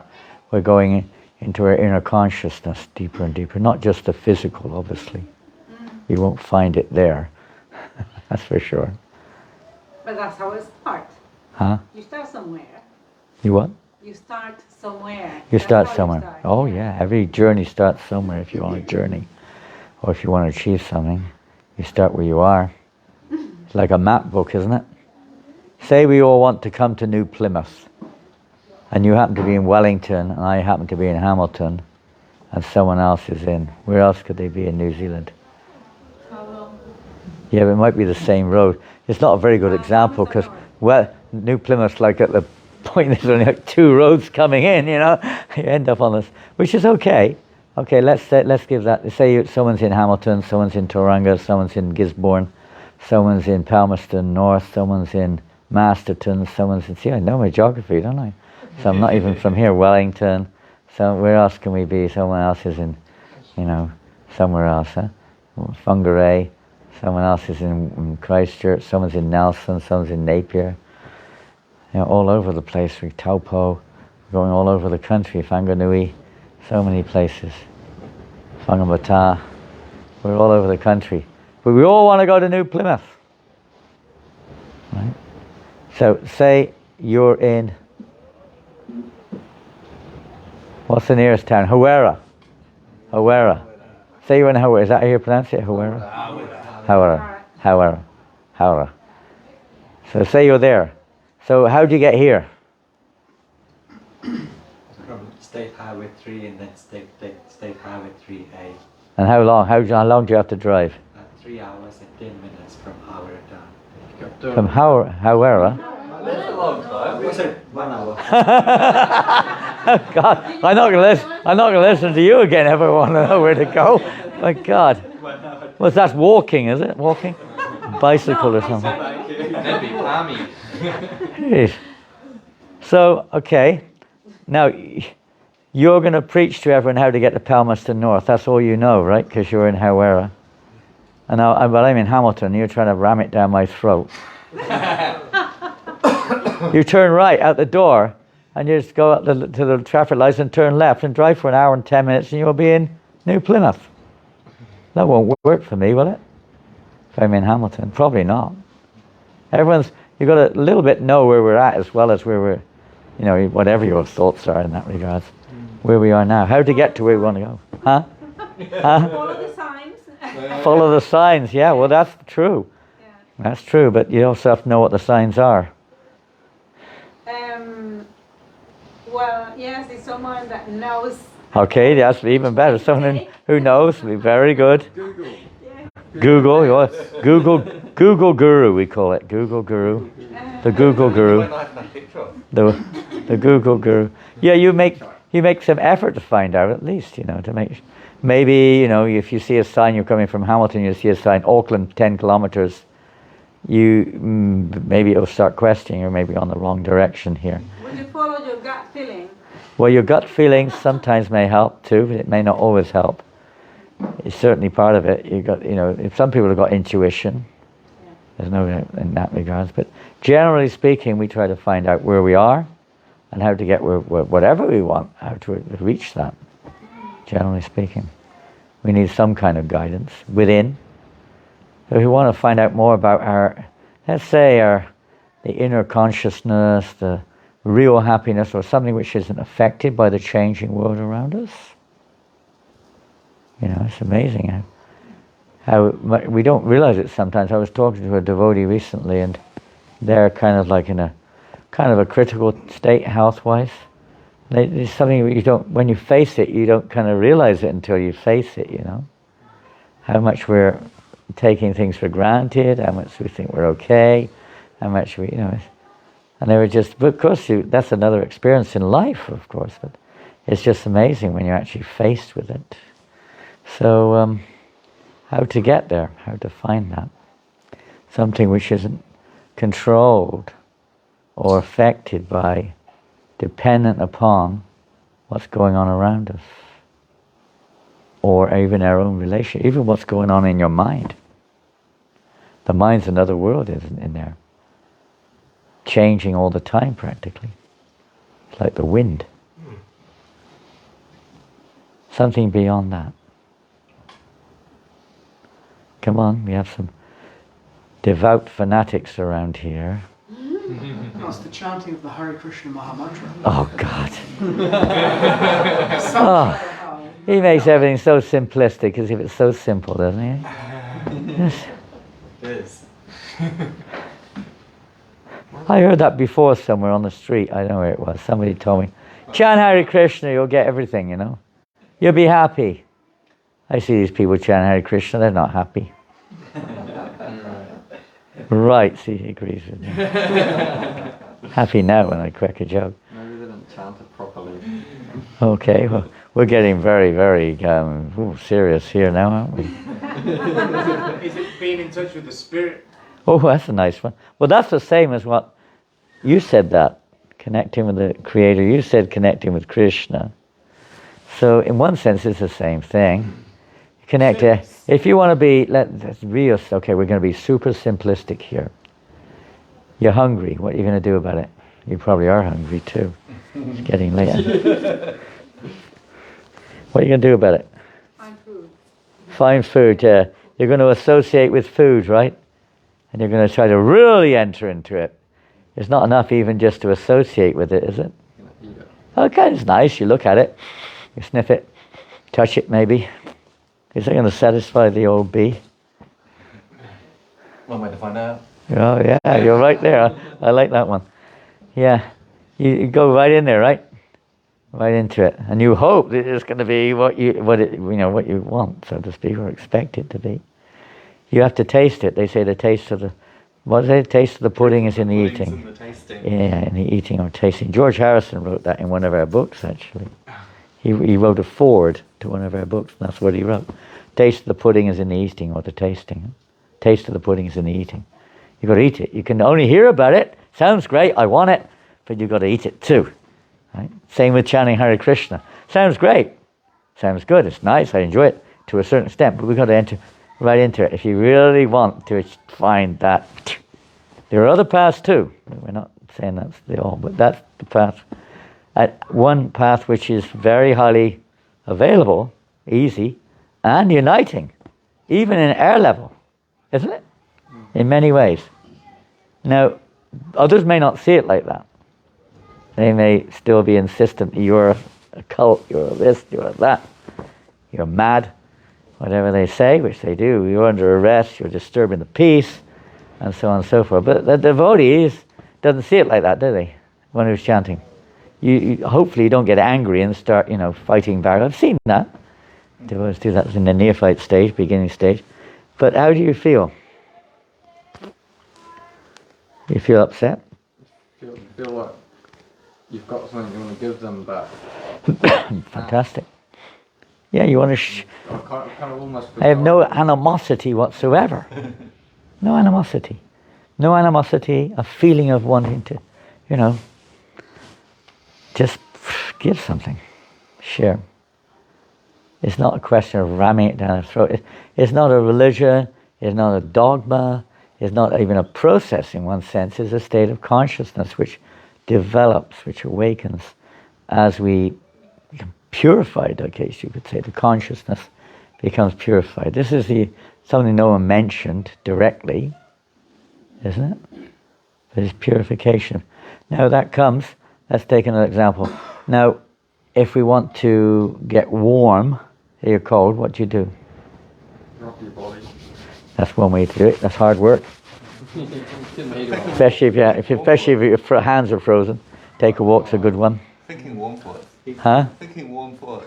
Thinking warm? Warm thoughts. Warm thoughts. Warm thoughts. It's always good to think warm thoughts. You can do that. Mind over matter, you can actually do that.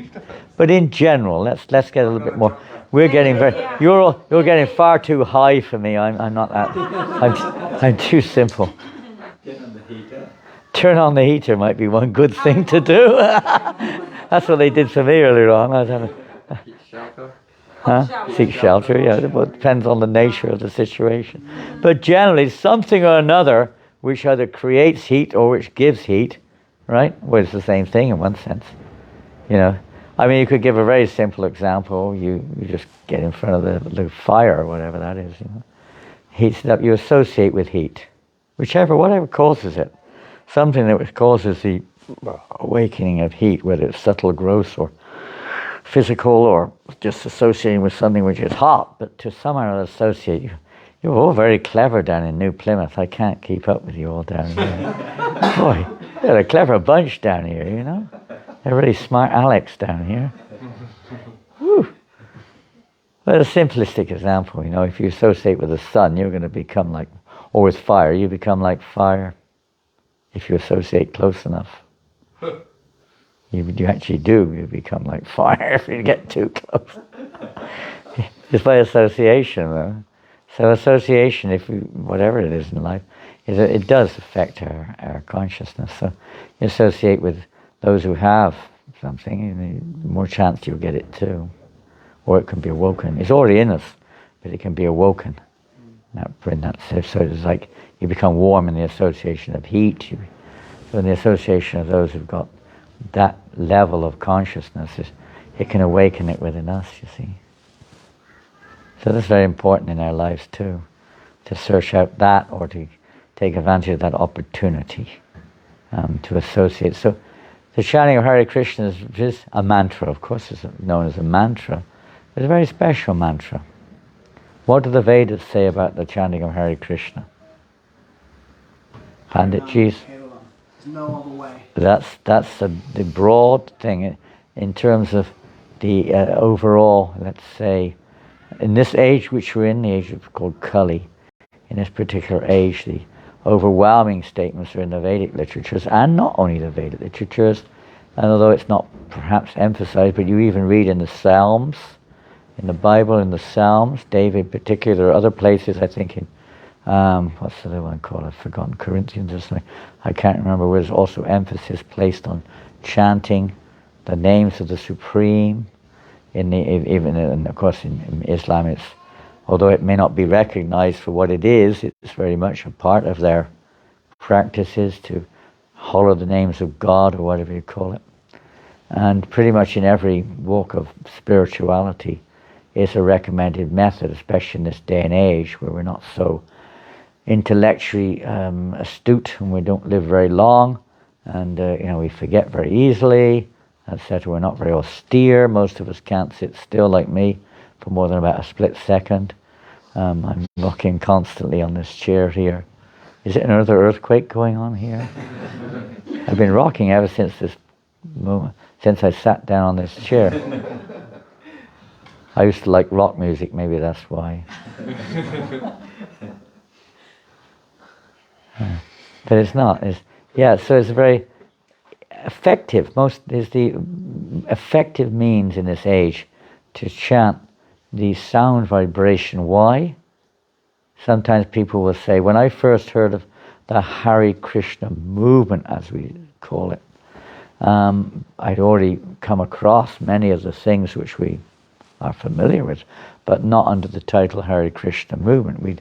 In college we were reading books and discussing things beyond their perception, and what is consciousness. things like that. And we were reading books like, you probably heard of some of these, Lobsang Rampa. You heard of that one? Have you heard of Lobsang Rampa? Tibetan, some Book of the Dead. Yeah, these things, those type of books. You heard of Be Here Now? Yeah. Have you heard of Autobiography of a Yogi? All these kind of books, and Western ones too. I can't remember all the names, but different, kind of like philosophers and different persons who seem to be going into a world that others are not really, another world basically. Even in Muslim saints and or let's say seers and so on. All these type of things we were reading, and we were sometimes chanting what we thought were mantras, different mantras. Even Hare Krishna was flirting around there in different ways on records and in hair musicals. We saw these things. So we weren't unfamiliar with it. But the first time I actually came across the literature of the Hare Krishna movement, and I read that, then I did start chanting Hare Krishna straight away, because I'd already heard the mantra, didn't take it seriously. But it made sense. In my case, at that time in my life, I wanted to live in a community. I wanted whatever spirituality it was. I wanted to do something which I felt was good for others. Wanted to find out who I was. I didn't want to suffer and so on and so forth. I was looking for love, of course. And I just felt that all this was incorporated in what I came across. So I started to, as it was there, as you said, recommended we chant Hare Krishna. So I started chanting Hare Krishna. And one of my friends I was with at the time said, well, what's the use of that? Just chant fish and chips. I didn't say anything, but I thought, you chant fish and chips if you want. I'll chant Hare Krishna. I didn't know much then anyway. I think I'd give it a go anyway. I'd already given up fish and chips anyway, so I wasn't very keen on that one. But, anyway, that was 51 years or more, nearly 51 and a half years ago now. In September 71. Yeah. And so I was still chanting. But what else can you say about that? About why the process, why we share, or why we convinced that this is the thing to do. But what else about it? Is it just a mantra that leads to something else that fulfills all your desires or something? Yes. I don't know the full story to this, but something I had during a talk was that the mantra it's the mantra for this period, like the Kali Yuga. Yeah. Just like you wouldn't take, if you've got a headache, you wouldn't take something for the stomach. You wouldn't take something for the stomach. You wouldn't take a pill for your tummy. Yeah. So too, you take something appropriate for your head. Okay. So that mantra the Hare Krishna mantra is the mantra for this. Nice example. That was great. That added on to what you said, basically. You explained it in a very practical and nice way. Thank you for that. Wonderful. I don't know if it was one of, I'm only recently listening to Sri Prabhupada's talks, the ones on online. Online. So I'm not sure if it was one of those talks. Yeah. Great. That's very nice. Thank you for that. Because associating with somebody who's got that vision, a self-realized soul, or a pure soul who has that vision, their consciousness is pure. Now, if you take water, I don't know if it's a glass or a cup. It's a cup. If you take a cup or a glass, you can, if it's clean, the water you can see straight through. Huh? If the water is murky, what can you see? It's dull. Huh? You can't see through it. You can't see on the other side. So you look through water. If the cleaner it is, the more you can see. Huh? So the same with the consciousness. When our consciousness is murky, you can't see. What you see is what you see, but you don't see very much. You don't see very deep. You can't see the broad picture. One whose consciousness is pure. Pure, what does that mean? Pure. What does it mean to be pure? I mean, you can see in water there's no impediment, right? There's nothing mixed in. Pardon? In its most essential form? Most essential form, very nice. Consciousness is its most essential form, or its original form. It's not mixed up with other, whatever, muck, contaminants, whatever. So it's like that when the heart becomes clear. The chanting of Hare Krishna cleanses your consciousness. You're conscious. Every living being is conscious. That's the characteristic of a soul, is consciousness. It may be very small, but it's still there. So when the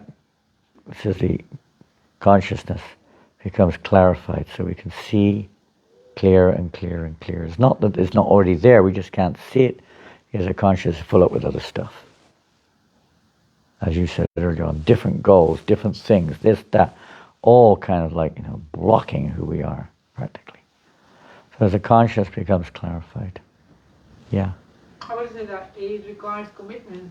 Excuse me? So it requires commitment. So It requires commitment. With this and with that. A commitment, or let's say determination, dedication, whatever.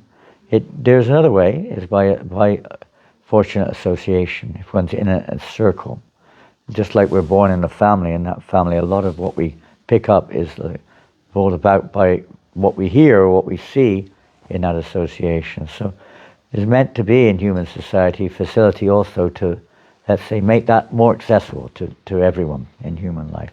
A chance to become self-realized. But that's not usually the case in our society. It's very rare. So otherwise you have to have some desire. And there's another factor too, is the desire of others. As was mentioned several times by most of you, that to give what you've got. So others want to help, they want you to take this gift, if you want to call it. They may not see it like that, others may not see it, but that's how you would see it. We want you to also have this opportunity at least. So that's one thing, the effect of cleansing our consciousness, which results in natural, it's like when the sun rises in the morning, everything becomes relatively clear. Of course, we're talking not on a day when it's pouring with rain or something, but on a normal day, if the sky's clear, then the trees, the mountains, whatever's around you becomes a little easier to perceive. At night, it's a kind of vague perception. So when the sun rises, you okay? You're not rising, are you? Okay. The sun. Okay. So it's a natural thing. It's not like you have to, you see it with your own eyes, smell it, whatever it is, with your senses.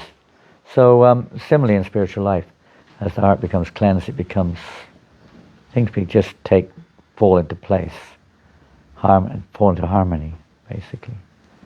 You start to see things in a different light. What else about this mantra? It's self-evident. Explain that a little further. Yeah, just like one cannot strive to take water that simply by drinking, one can experience it similarly. The Hare Krishna mantra is self-evident because by chanting it, you have directly the experience. Very good. You can personally experience it. Brilliant. We had one bhakta in the ashram in Wellington to the fish and chips, and we were listening to maybe Vishnu Jan Swami, and he was saying, just like you chant in the name of Krishna, you experience Krishna on your tongue. It's not like chanting, you can chant Coca-Cola, Coca-Cola, Coca-Cola, but you will not have the experience of Coca-Cola, Coca-Cola, Coca-Cola, Coca-Cola, Coca-Cola, Coca-Cola, Coca-Cola, Coca-Cola. So we listened Pepsi Cola, we got another one. Pepsi Cola, Pepsi Cola, Pepsi, Pepsi Cola, Cola. And so this guy tried it. He's like, oh well, because after a while he was like, but has anyone ever tried that? And it was like, no. So he chanted 16 rounds of Coca-Cola. All right. To test it out. Did he get fat? Did he get initiated after that? Did anyone give him a Coca-Cola? No, he went back to chanting Hare Krishna. He was like, okay, right, there's no taste in chanting Coca-Cola, but there is taste in chanting Hare Krishna. I met one lady last week somewhere, and I think it was in Christchurch, one of the new members there, and she started chanting Hare Krishna. She thought, oh well, I don't know, let me stop for a week and see what, am I just blind or just whatever. So she stopped for a week, and my God, was she glad to get back after a week. She stopped and she saw the total difference in her consciousness when she was chanting and when she wasn't chanting. sometimes you take things familiar, you don't realize it until time comes. What else? There will be a difference. Chanting the Coca-Cola will be annoying to everybody when chanting. Well, chanting Hare Krishna annoys people too sometimes. People join, But it's the fact that many people do appreciate it. We get tens of thousands of people who just, I love that sound. Who was that said that the other day? Somebody said, in the airport yesterday. Who was that lady, that LD lady? Remember who came up to, Karuna? What'd she say? She said something, I really like that sound, that music sound you're singing. She wasn't interested in the philosophy at all. She was a nurse. She said, but I really like that sound. It has we have again and again people come up to us and say this. Ordinary people. People have no interest in spirituality or philosophy. Well, to speak of us, bunch of weirdos. I like the sound, Yeah, what we have realized, we know a few mantras, right? We cannot chant those mantras over and over again, right?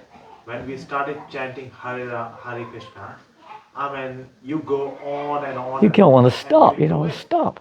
Yeah. And you can sing it. Yes. You can like mime it, mutter it, whatever. And sometimes you may chant inside when you're not able to do that, or you are into that. You do it anywhere. Is there anywhere you can't do it? Yep. Anytime, any place. More you can. Of course, you use your common sense when you're doing, if you're doing something else, like you're a doctor or something, and a patient comes in and says, Hare Krishna, Krishna Krishna, Hare. You're the doctor. Hare Rama, Rama Rama. But doctor, I've got a bad leg. Hare Krishna, Krishna Krishna, Hare Ram. My guru said I have to chant 24 hours. Hare Krishna, Krishna Krishna. It's the solution to all problems. Hare Krishna, medicine. It's the medicine for every sickness you've got. Hare Krishna, Krishna. You'd lose your life. We'd probably end up in another institution as well. But common sense, but there isn't anywhere. Really, in one sense, you can chant if you want, anywhere. Now that's not very common amongst other mantras. You've got to be in a certain... We read Bhagavad Gita, Krishna tells Arjuna how to meditate, right? Isn't it? He didn't tell him to sit on top of a washing machine in the middle of an earthquake, with people screaming around you. You have to be in a certain position to really meditate. It's not easy in normal situations. Not unless you're already there. But to do it, you need a peaceful, certain environment is recommended. But you can chant Hare Krishna in the middle. We go every day in the middle of Paris, right in the busiest part of Paris, and dance and chant all day long. You don't know what that looks like unless you've been there. If you live in New Plymouth, you can't conceive of what busy place. Paris, centre of Paris is like, Auckland's like a quiet suburb. I got stuck in a traffic jam there at midnight. Oh yeah. Paris is a hell. Yeah. It's like a hell. It's unbelievable. It's the filthiest. Outside the tourist areas, which most people only go to, it's filthy. It's full of junkies and criminals and so on, you name it. Dirty, garbage everywhere, broken buildings, cramped. It's like a slum almost. Most of the city. I've been living around there for a long time. And you get nice parts, obviously, materially speaking. But even there, wherever you are, you're in bliss, dancing and chanting. People are coming at you, and sometimes like this, and you're smiling and dancing. Why? We're not on drugs. They may be, but we're not. Okay, that's great. Thanks for that. What else? We'll finish on one last thing. Chant Hare Krishna and be happy. What else? I think you are the proof, Maharaj, because someone could go onto drugs and keep doing it for 50 years, it'll kill them. Let me tell you a funny story. I was in Belfast about 10 years ago, and there was about 6 of us in the Harinam. We were chanting in the street of Belfast. I've been going there since the early 70s, so I've seen transitions take place. But this time, it's calmed down a bit now, and people are less traumatized and depressed. But this time, we were doing Harinam.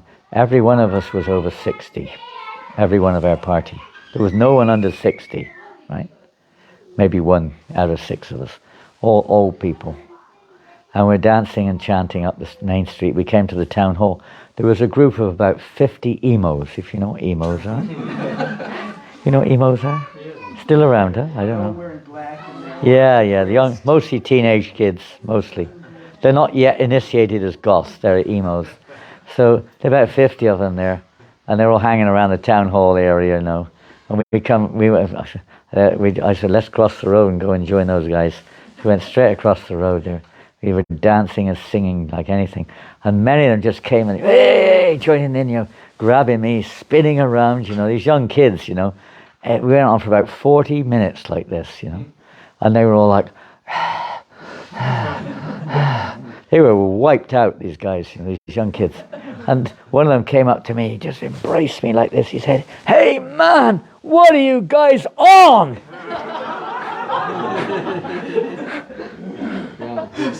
Some of you innocent people don't know what that means. But he wanted to know what drugs we were taking because he wanted them too, you know. Geez, you guys have got something I haven't got. Tell me, what is it? You know. It's true what you say in that sense. What else? One last thing, come on. Surely there's one more thing about the mantra, the Maha Mantra. Is it just a means to be happy, peaceful? Is it a means to feel, you know, whatever? It encapsulates all of the qualities of Krishna in a sound vibration. You're right on the ball there. Not only his qualities, himself. It's Krishna himself. You are associating with Krishna. And if you associate with the sun, you're going to get real hot. If you associate with Krishna, you're going to become conscious. Of course, association is a two-way thing. Just like we may be sitting next to each other and you're speaking, I'm not listening. I'm ignoring you. So I'm not really associating with you. It's a two-way thing. We have to hear 2 ways. And then the change of heart starts to take place. A simple clarification of heart. Because Krishna is a reservoir of pleasure, naturally, if you're associating with the reservoir of pleasure, you're likely to experience. If you jump in the water, you're likely to get wet. So if you enter into the ocean of pleasure, you're likely to be happy. Does eating prasadam have the same effect? It can do, yes. However, it's hard to eat prasadam 24 hours a day. It's good while it lasts. And again, it depends on how much you're associating with prasadam and how much you're just thinking of, I like some nice tasty grub. That's also good. I mean, even if you don't really associate, still you get benefit from it. Anyone who even sees the devotees chanting, or anyone chanting the names of God or the spiritual sounds, will become benefited. Lots of people that maybe have associated very little with the Hare Krishnas will often speak of the food. You're correct. It's almost like the first step for most, especially in this part of the world. Our movement has been famous for Gopals and Food for Life and things. And pretty much you meet people almost every time you go out. If you go to a restaurant, if you've got your restaurant in town, you know, pretty much you hear that regularly, you know. It's not like that everywhere, because they don't know us from that point of view everywhere. Between that, but the most common question, well, I can't speak so much recently, but 10, 20 years ago, the most common question we were asked when we would meet people on the street was, where have you guys been? Where have you been these last 20 years? I haven't seen you guys for 20 years. As a fact, they don't see so many. When they think of Hare Krishna, they think of people dressed like this, right? Shaved head, some bed sheets on, or whatever they call it. And, you know, playing funny instruments. I'll tell you an amazing thing at one time. I'm from a place in England called Swindon. And one time I read an article. This is an article by 2 young people who were studying in Swindon. This article I read about 25 years ago. And they were students in Swindon College. They were studying advertising. They were from Lithuania or somewhere, but they were living in England. They did a discourse. They were already a little bit Krishna conscious. They were like, no one knew they were in Swindon, but they were in touch with the Krishnas. They were doing a bit of chanting. So on this lecture, this course which they're on, the lecturer one day, every day was like different aspects of advertising. This day he said, I'm going to show you techniques of expert advertising. See? So he's showing different ways that people sell their products. And, how do people generally sell their product? I don't mean necessarily, talking to people, but visually, say like a billboard or shop front or something. What do they try to do? What's the intention that they have? Create awareness, capture attention, or create some kind of desire, perhaps to... Distraction. Pardon? Distraction. Well, that's another thing, distraction for sure. They want to distract you from what you're doing to what they want you to think or do or whatever. So usually they use sound as one technique, sometimes. They certainly use colors, different types of unique, something novel, something unique, movements maybe, different things like this which may attract your attention. You see sometimes, especially the kids, there's some, whatever, things going like this, tinkle, tinkle, jingle, jingle, and some sweet sounds, colors going everywhere, and smiling faces, that's another big one. Yeah. Smiling faces, Marlborough. Yeah. Cool, be cool. Yeah. A beautiful girl, a man around it holding like this. Be cool. They try to attract your attention like this. So he's showing all these things, to try to create awareness in the students, different ways. And they said, now look at this one. And all of a sudden, it was the high street of some town in England. And coming down the high street, Hare Krishna, Krishna Krishna, whatever. It's Harinam party coming down the high street. On the video, he's showing a video to these students. There's a Harinam party coming down the streets. I don't know what all the students were thinking at this point in time, but they're all smiling, they're all dancing like this, all very nicely, dressed very nicely, and they're all smiling, and they're playing madungas and cartels, and they got flags and different things like this. And he said, now look at this one. Just see novelty, happiness, color, movements, sounds. They've got everything you need in advertising. And they said, just watch. And then the camera turned to all the people on the street. Every single person on the street was either going like this, or like this, some were going like this, some were going like this. But every single person on the video had been, their attention had been caught. They were engaged. Every single one. It attracted their attention. Now it doesn't always do that, but that particular scene, you saw everyone. They were obviously very absorbed in what they were doing. It's a magnetic effect. It draws the consciousness of others. It draws it. It may be negative, but it draws their consciousness, So that's another effect. But back to your point about the qualities, yes, it is Krishna himself. We're not just chanting a mantra to get somewhere. The mantra itself is where we're trying to get. It is Krishna himself. It's just a matter of our association, the degree of association, reciprocation, etc. Everything will be revealed to realize that we're with Krishna now, right here in New Plymouth. He's in every atom, he's everywhere. We have a relationship which can be awoken by this simple process. Other processes too, that's a fact. But this is a simple process recommended in this age. Hare Krishna. Kirtan now, Maharaj. Want to have kirtan now? Yeah. Okay, sounds a good idea. Okay. Hare Krishna, Hare Krishna. The frog chants. You want a frog croaking? Croaking frog? I've actually lost my voice for 3 weeks, but it's come back now, more or less. I've been trying to use it for 3 weeks, but it's been some or another going on. And that's okay if you want me to, we'll try a little bit. I do have some little cartels, but these look good too. Hrishikesh, welcome to New Plymouth. Have you been here before? No, these are better. Have you been here before, New Plymouth? 20 years ago. 20 years ago? Very good. You came to Hawera, what did you say? Hawera. Mm-hmm. He's driven all the way up from Wellington. We said earlier, escaping from the earthquake, right? Eh? Did you have any ripples yesterday? Yes. Did things fall over?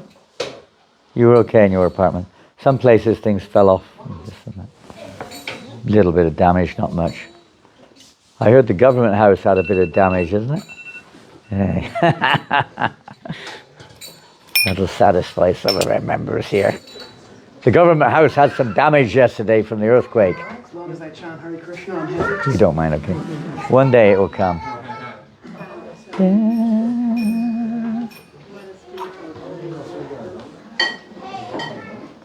Jai Shri Prabhupada. Namo Vishnu Padaya Krishna Prasthaya Bhutale Shrimati Bhakti Vedanta Swami Nami.